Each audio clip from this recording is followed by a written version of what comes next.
Hello, this is Miss Andrew reporting live from my cozy corner under my desk. Where do you like to read? I think I spilled coffee on my shirt and I'm just realizing now.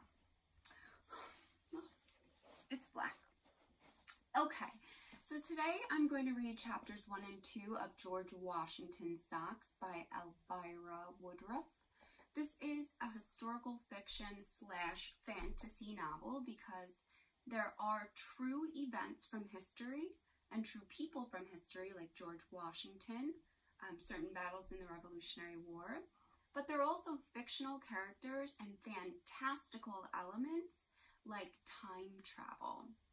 So as you're reading or as you're listening to my read aloud, think about the elements that are true, historical facts, and then think about the elements that are fantastical, that feel mythical and unreal.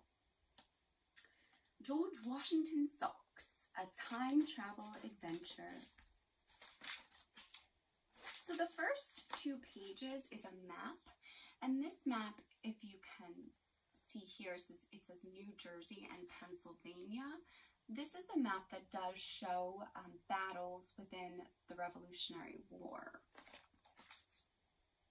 Plan of the operations of General Washington against the King's troops in New Jersey from the 26th of December 1776 to the 3rd of January 1777. I'm already thinking about that time up north is very cold. So I'm starting to build this setting in my mind. Chapter 1. Matthew Carleton. You're not leaving this table until you finish those peas, Mrs. Carleton said firmly. But Mom, I've got to finish packing, Matt pleaded. It's our first official club camp out tonight, and since I'm president of the club, I've got to make sure that we have everything we need. What's this about a club and a camp out? Mr. Carleton asked, putting a forkful of noodles in his mouth. Matt and some of the boys in the neighborhood have started a club, and they want to sleep out tonight, Mrs. Carleton told him. It's not just a goofy club, Dad, like stamp collectors or something. It's an adventure club. Tony, Hooter, Q, and I are all members. We meet and talk about real adventures that people have had throughout history.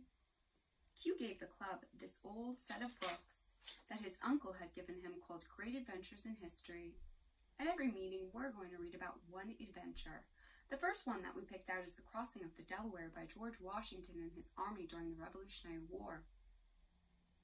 Q and I did our history report on George Washington, so we know a lot of stuff already that we can tell the other members. We're going to camp out tonight in Tony's yard. It was my idea to start the club in the first place, so I'm the president. I've got a lot of things to check on, so can I please be excused? Matt began to stand up. Hold on, champ. His father chuckled. Your club sounds fine, but you've got peas on your plate that your mother wants you to finish. Just think of them as an adventure in eating. Go on now and finish them up. Matt groaned.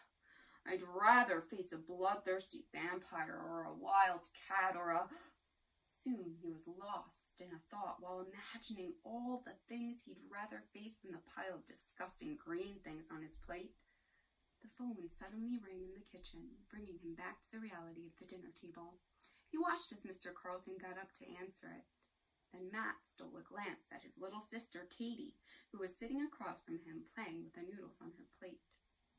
With one hand, she poked her fork in and out of the noodles, and with her other hand, she twisted one of her bright red curls around her finger.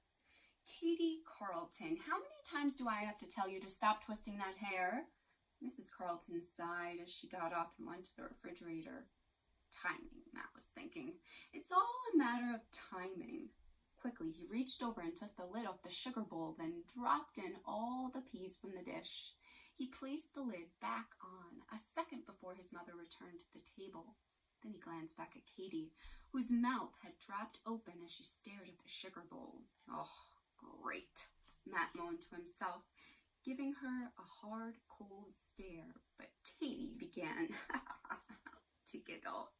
Mr. Carleton got off the phone and returned to the table. He picked up his glass of iced tea. Honey, did you want more sugar for that? Mrs. Carlton asked, passing the sugar bowl to her husband. Mr. Carlton took the sugar bowl and placed it beside his plate. No, I think I'm fine, he said. Katie was unable to suppress herself, and before too long was doubled over in her seat, giggling. And just what is all this about, Catherine? Mrs. Carlton asked, looking over to Katie. Nothing, Mom, Matt reassured her.